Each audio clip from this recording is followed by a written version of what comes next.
Daily. Taste the Daily. GS மோகன் sir, கருத்து கணிப்புகளை எல்லாம் நம்பாதீங்க அப்படின்னு தலைவர் சொல்றாரு. ஏன் நம்ப கூடாதா? கருத்து கணிப்பு எல்லாமே பொய்யா? இன்றைய தினம் கலைஞர் அவருடைய 102வது பிறந்த நாளை நல்வாழ்த்துக்களை தெரிவித்துக் கொள்கின்றேன். அதாவது ஆட்சி பொறுப்பை ஏற்று 4 ஆண்டு காலம் முடிந்துவிட்டது. இன்னும் 336 நாட்கள் இருக்கிறது. எது வேண்டுமானால் நடக்கலாம். வளர்ச்சி பாதையை நோக்கி பயணிக்கலாம். வளர்ச்சி முதல்லயே நீங்க வந்து எஸ் நாங்க தோத்து கூட போலாம். வளர்ச்சி பாதை இந்த கேள்வி எல்லாம் கேக்குறீங்கன்னு கேப்பீங்க போலியே. வளர்ச்சி பாதையை நோக்கி பயணிக்க வாய்ப்புகள் அதிகமாக இருக்கிறது என்று சொல்ல வருகின்றேன். ஒன்று. ரெண்டாவது வந்து இங்க கூட்டணியை நீங்க பாத்தீங்கன்னா எலெக்ஷன் போது இன்னும் வலுவாக தான் இருக்கு. கூட்டணி பற்றியோ இல்ல அப்ப உங்க வியூகங்கள் பற்றியோ கருத்து கணிப்புகளை நம்பிராதீங்க ஏன் சொல்றாரு அப்படின்னு ஏன் சொல்றாரு? அதுதான் என் கேள்வி. ரைட், உங்க கேள்வி நியாயமான கேள்வி. இது வந்து டு என்கரேஜ் தி மெம்பர்ஸ். மதுரையில் கூட்டம் நடத்தும் போது அந்த கூட்டத்தில் வந்திருந்த எப்படி என்கரேஜ்மென்ட் ஆகும்? பாருங்க, திமுக வெற்றி பெறும் அப்படின்னு வந்தா அவன் சோர்வு அடைஞ்சிருவான். இல்ல அப்படி இல்ல, அவன் சோர்வு அடைஞ்சிருவான். அதனால அவனை உற்சாகப்படுத்துற அளவுக்கு நீங்க இந்த மாதிரி இருக்கு அதெல்லாம் நம்பாதீங்க. கருத்து வெற்றி பெற்றுரும் அப்படின்னு கருத்து கணிப்புல வந்துச்சுன்னா அத கூட நம்பிராதீங்கன்னு சொல்ல வராரா? இல்ல கருத்து கணிப்பையே நம்பாதீங்க தான் சொல்லியிருக்காரு. வெற்றி பெறும் தோல்வி எல்லாம் சொல்லல அவரு. புரியுதுங்களா? கருத்து கணிப்பை நீங்க நம்பாம உங்களுடைய பயணம் வந்து நீங்க உங்களுக்கு புரியலையா நான் கேக்குறது? ஒருவேளை கருத்து கணிப்புல திமுக வெற்றி பெறும் அப்படின்னு வருதுன்னு வைங்களேன், அதையெல்லாம் நம்பிராதீங்க அப்படின்னு முதலமைச்சர் சொல்றாரா? ஆமா, அதுவும் ஒரு நம்பிராதீங்க. இல்ல, உங்களுடைய பணியை நீங்க வந்து வேகமாக தொடருங்க, அது வெற்றி பெற்று விடும் என்று சோர்வடைந்து விடாதீர்கள். வெற்றி பெற்றா எப்படி சார் சோர்வு? நம்ம வெற்றி பெற போறோம், அவன் வேலை பணியாற்ற மாட்டான்ல தொண்டர்கள். அவன் பணியாற்றுவதற்காக வேகம் ஊட்டுவதற்காக அந்த சொல்லப்பட்டது. புரியுதுங்களா? ஆனா எனக்கு ஒண்ணு மட்டும் புரியுது, வெற்றியோ தோல்வியோ எல்லாம் பார்த்து சுதாரணமா இருந்துக்குங்க. இன்னும் 1 வருஷம் தான் இருக்கு. அது வரைக்கும் எதையும் நம்பாதீங்க. 1 வருஷம் வரைக்கும் நம்ம ஆட்சியில இருப்போம் அப்படிங்கறதோ ஒரு வேலை சொல்லி இருக்கிறாரோ? அப்படி இல்ல, அது உங்களுடைய குற்றச்சாட்டு. குற்றச்சாட்டுல வைக்கல சார். சரி, உங்களுடைய சந்தேகம். சரி, இப்போ ஒரு 5 ஆண்டு காலம் முடிஞ்சா எந்த கட்சியானாலும் அந்த கட்சி வலுவாக இருக்கின்ற கட்சி ஆட்சியில் இருக்கின்ற போது மக்களுடைய பிரச்சனைகளை தீர்த்த கட்சி தான் தொடர்ந்து வருவதற்கு வாய்ப்பு இருக்கிறது. இப்போ இவங்க தொடர்ந்து பயணிக்கின்ற பொழுது முன்னாடி நடந்ததையும் சொல்றீங்க. எல்லாமே வரணும், மக்கள் பிரச்சனைகளை தீர்த்து வைக்கலாம். 2011 பிளஸ் 2016 அதிமுக நீங்களும் ஒத்துக்கிறீங்க. இல்ல, அது உண்மைதான், அதுல மாற்று கருத்து இல்ல. ஆனா நீங்களும் தொடர வேண்டும் தான் சொல்றாரு அவரு. புரியுதுங்களா? ஏன் தொடரணும்னா நம்ம நிறைய தீர்மானங்களும் மக்களுக்கான பணிகள் செய்திருக்கோம். தீர்மானங்களை பண்ணிட்டீங்கன்னா எல்லாமே நடந்துருமா? தீர்மானம் போட்டீங்க, மசோதா அரசு சார்பில் மசோதா எல்லாம் போட்டீங்க, ஒன்னும் நடக்கலையே. அப்படி அல்ல, முயற்சி தானே. முயற்சி திருவினையாக்கும். முயற்சியா? என்ன ஏன் சார் செஞ்சு காமிக்கணும் சார்? அதுக்கு தானே ஆட்சியில வந்து உட்காந்துக்கிட்டு இருக்கோம். ஆட்சிக்கு வர்றதுக்கு முன்னாடி நாங்க முயற்சி போனீங்கன்னா பரவாயில்ல. ஆட்சிக்கு வந்துட்டு உட்காந்து நாங்க முயற்சிப்போம் கூட்டணி வருவதற்கான வாய்ப்பு இருந்ததால் அது அவங்க சொன்னாங்க. இந்த மாதிரி நாங்க கண்டிப்பா நீட்டு வந்து பரிசீலிக்க அப்படி ஒண்ணு சொல்லலையே. அதான் அடிப்படை. அப்படிதான் சொன்னாங்க. இந்த அடிப்படையில் தான் அவங்க சொல்லப்பட்ட கருத்து. 21 மேக்கு முன்னாடி ஏன் சொல்லிட்டு இருந்தீங்க? இல்ல, அப்படி வராத பட்சத்துல ஒழிப்போன்னு தான் சொன்னாங்க. அதனாலதான் கமிஷனே வச்சாங்க. இல்ல, இதான் அவர் சொல்லியிருக்கிறது கருத்து கணிப்பை நம்பாதீங்கல்ல. கருத்து கணிப்பு என்ற பெயரில் மக்கள் மனதில் பொய்யை விதைக்க முயற்சிப்பார்கள். இப்ப நீங்க சொன்னதுதான். ஒருவேளை திமுக ஜெயிக்கும்னு கருத்து கணிப்பு வந்தா அது பொய். அவர் சொல்றாரு, பொய்யை விதைக்க முயற்சிப்பார்கள். எதிர்கட்சியை பார்த்து சொல்றாரு. பொய்னா என்ன? திமுக ஜெயிக்கும் அப்படின்னு வந்தா கூட அதுவும் பொய் தான். அப்படி நீங்களா அசியூம் பண்ணிக்காதீங்க. அப்படி அல்ல அவரு. இல்ல சார், அப்படி இல்ல. ஒரு தொண்டனுக்கு தளர்ந்து விடாதீர்கள் என்பதுதான் அது அடிப்படை. நீங்க வந்து தொடர்ந்து பயணிங்க. நம்ம கட்சி வந்து நீங்க சொல்ல மாதிரி தொடர்ந்து பயணிங்க, இது பண்ணுங்க, அதை பண்ணுங்க, வேலை பாருங்க, அதெல்லாம் சொல்லுங்க. ஆனா கருத்து கணிப்பை நம்பாதீங்கன்னு நீங்க சொல்றதுதான் இப்போ ஒண்ணு பெரிய அளவுல ஒரு சி ஓட்டர்ஸ் கருத்து கணிப்போ இல்ல மிகப்பெரிய அளவுல நடக்கக்கூடிய கருத்து கணிப்பு எதுவுமே இப்போதைக்கு வந்திருக்கா? வரல. ஆமா. அப்ப ஏன் திடீர்னு இத சொல்றாரு? இல்ல, அவர் பொதுவா சொல்றாரு. ஏன்னா இப்போ எலெக்ஷன் வரும்போது பொதுவாவே சொல்லணும் சார். நான் எதுவுமே சொல்லல சார், பொதுவா சொல்லட்டும். ஆனா எந்த விதமான ஒரு இனிஷியேட்டிவுமே யாருமே கருத்து கணிப்பு தொடர்பா எடுக்காமையே ஏன் சொல்றாரு அப்படின்னா அதுக்கு தான் 2 காரணத்தை சொல்றாங்க. இவங்க என்ன சொல்றாங்கன்னா, ஒரு நிறுவனம் நடத்தி இருக்காங்க, அவங்களுடைய கருத்து கணிப்புல அவருக்கு ரிப்போர்ட் போயிருக்கு. அவர் என்ன சொல்றாரு, உளவுத்துறையோட ரிப்போர்ட்டும் அங்க போயிருக்கு. இதையெல்லாம் பார்த்துட்டு தான் அவர் வந்து நமக்கு இந்த கருத்து கணிப்பு கூட நமக்கு சாதகமா இல்லைங்கிறது கள நிலவரம் தெரிஞ்சிருக்குங்கிற. இல்ல அப்படி இல்லை. அதாவது கருத்து கணிப்பு என்பது அவங்க வந்து வெவ்வேறு கருத்து கணிப்பு சொல்லுவாங்க. இப்போ இந்த இடத்துல பார்க்கின்ற போது இந்த இடத்துல ஆளுங்கட்சி கூட்டணி வலுவா இருக்கு, எதிர்கட்சியில கூட்டணி வலுவா அமைப்பதற்கு வாய்ப்பு இல்லாமலே இருக்கிறது. அதை வச்சு அவங்க கருத்து கணிப்பு சொல்லுவாங்க. அது வலுவாயிடுச்சுன்னா அதை பேஸ் பண்ணி இன்னொரு கருத்து கணிப்பு சொல்லுவாங்க. ஆனா இதெல்லாம் நீங்க நம்பாதீங்க. நம்ம எப்பொழுதும் போல நம்முடைய 40 தொகுதியை நம்ம வெற்றி பெற்றிருக்கிறோம் பாராளுமன்றத்தை சேர்த்து. இந்த முறையை நம்ம வெற்றி பெறுவதற்கு நீங்க தான் முயற்சி பண்ணணும். எனக்கு என்ன டவுட் ஒருவேளை இன்னும் 1 வருஷம் தான் இருக்கு, அதுக்குள்ள எவ்வளவு சம்பாதிக்க முடியுமோ அதெல்லாம் சம்பாரிச்சுக்குங்க. இந்த கருத்து கணிப்பெல்லாம் நம்பாம டக்குன்னு எல்லாம் சம்பாரிச்சுட்டு நீங்க வந்து இது பண்ணிக்கங்க அப்படின்னு சொல்றாரோ மறைமுகமாக தொண்டர்களுக்கெல்லாம். இது வந்து ரொம்ப அநியாயமா இருக்கு.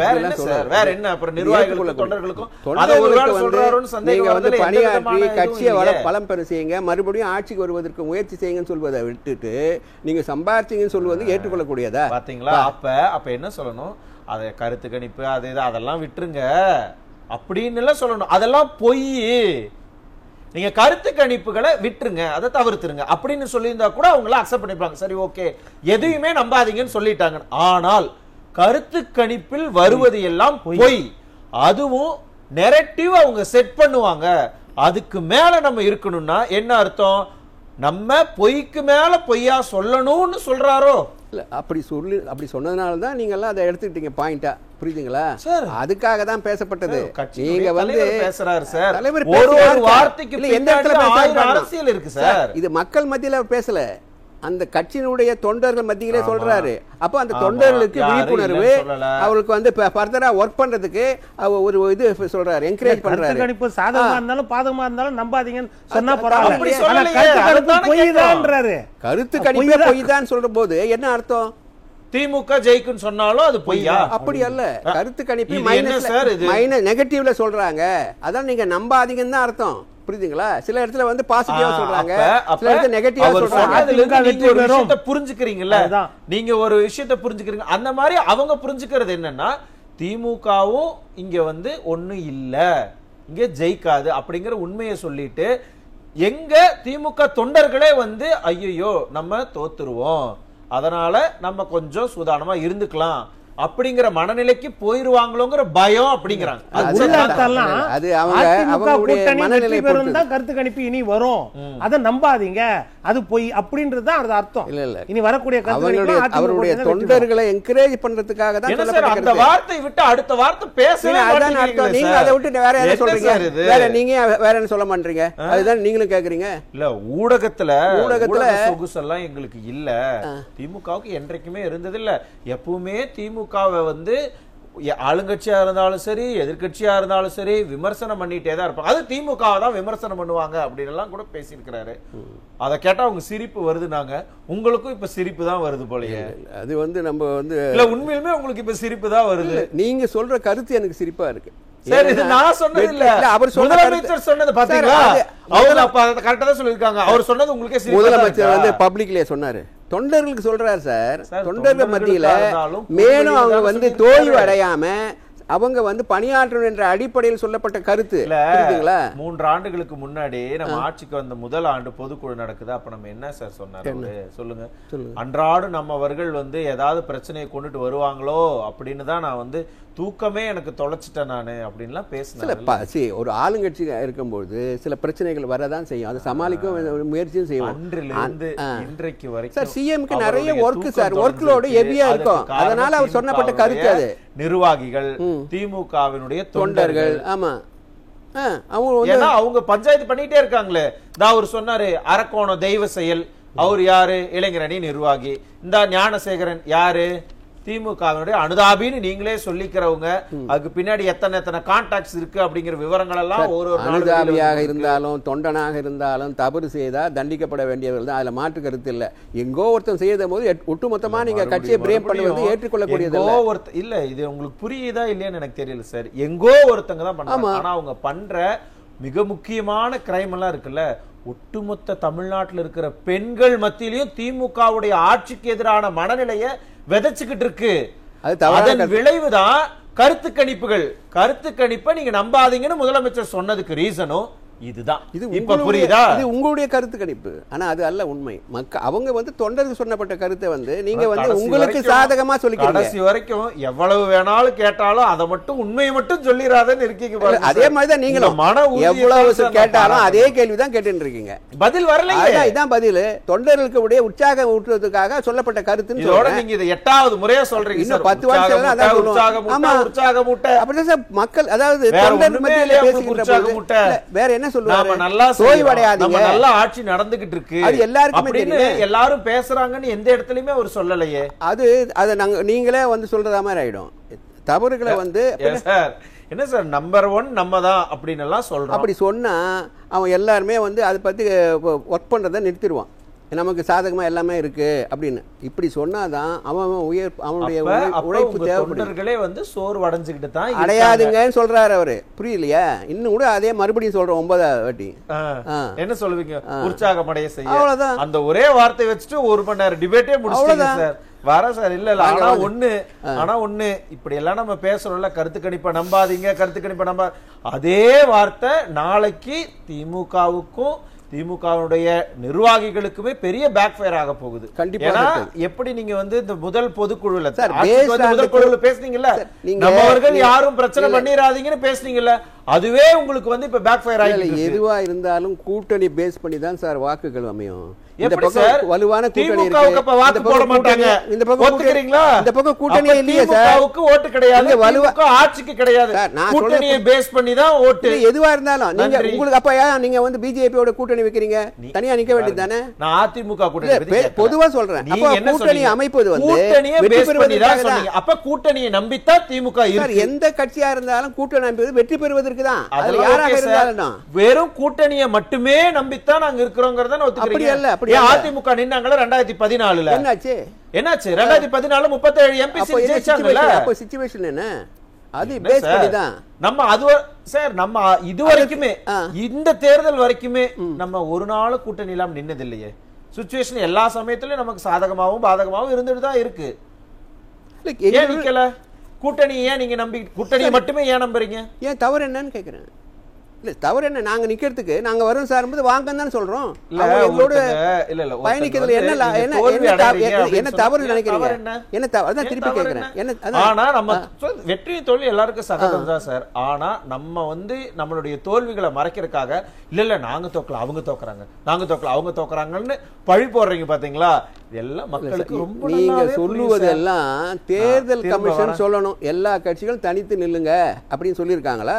ஐயோ அப்படியே அறிவிச்சாங்கன்னு ஆபத்து யாருக்கு? இல்ல அது அப்புறம் அப்படி அறிவிக்கல. அப்புறம் அப்ப நாங்க அந்த பிரஷர் அழுத்தத்தை நான் புரிஞ்சுக்கிறேன் உண்மையிலுமே. மோகன் சார் என்னன்னா ஆளுங்கட்சியா இருந்தாலும் சரி எதிர்கட்சியா இருந்தாலும் சரி திமுகவைத்தான் விமர்சிக்கிறாங்க அப்படின்னா ஏன் அவங்க ஒரு இதே இல்லாம எப்படி விமர்சிப்பாங்க? ஆளுங்கட்சியா நீங்க சரியா வேலை பார்க்கல அப்படின்னா தானே விமர்சிப்பாங்க. அப்ப அது முதலமைச்சர் ஒத்துக்கிறாரோ?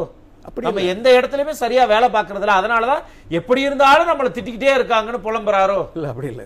ஒரு ஆளுங்கட்சின்னா அதிருப்தி இருக்கதான் செய்யும். அந்த அதிருப்தி எப்படி போக்கணும்? அதிருப்தி இருக்கதான் சார் செய்யும். ஆனா அது எப்படி அதிருப்தி மட்டுமே தொண்டர்கள் மூலமாக அவர் வந்து இது சொல்றாரு, நீங்க வந்து உற்சாகமா பணியாற்றணும். நம்ம வந்து மறுபடியும்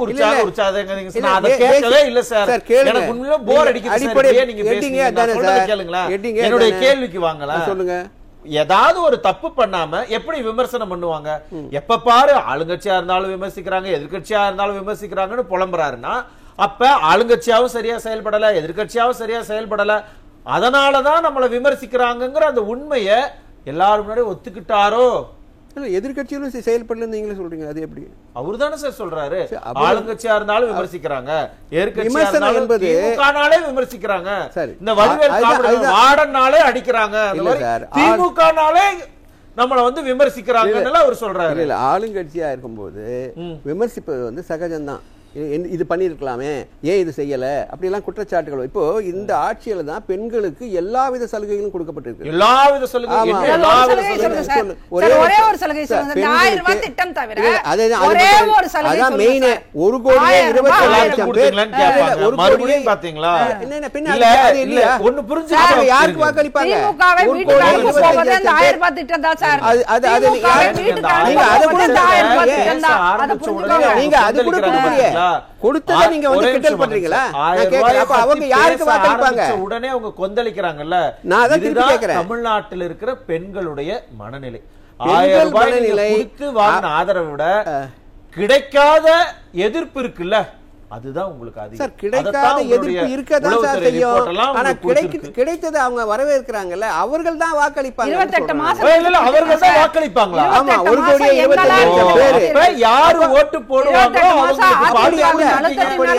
இல்ல, அத வாய்ப்பு வெளியில வந்துருச்சு சார். அப்படி அல்ல, நீங்க அதையும் எதிர்க்கிறீங்கன்னா அவங்க யாருக்கு வாக்களிப்பாங்க? வாங்குனவங்க தானே ஓட்டு போடுவாங்க. 1 கோடி 25 லட்சம் பேர் யாருக்கு வாக்களிப்பாங்க? யாருக்கு வாக்களிப்பாங்க சொல்லுங்க. போடுறதுக்கு தான் காசு கொடுத்தீங்க. அப்படி அல்ல, ஓட்ட பத்தி யாருமே பேசலையே. பெனிஃபிட் அடைஞ்சவங்க ஓட்ட பத்தி யாராவது பேசுனாங்களா? யாருமே பேசல. 1000 ரூபாய் இப்ப யாருக்கு ஓட்டு போடுவாங்க? அவங்க வந்து பாதிக்கப்பட்டவங்க அப்படிங்கிறதுக்காக கொடுத்தாங்க. பாதிக்கப்பட்டவர்களுக்கு கொடுக்கிற போது அவர்கள் யாருக்கு வாக்களிப்பார்கள் தான் கேள்வி. யதார்த்தமா அந்த உண்மையை நீங்க வெளியில கொடுத்தீங்க. அப்படி அல்ல, நீங்க அதுல வந்து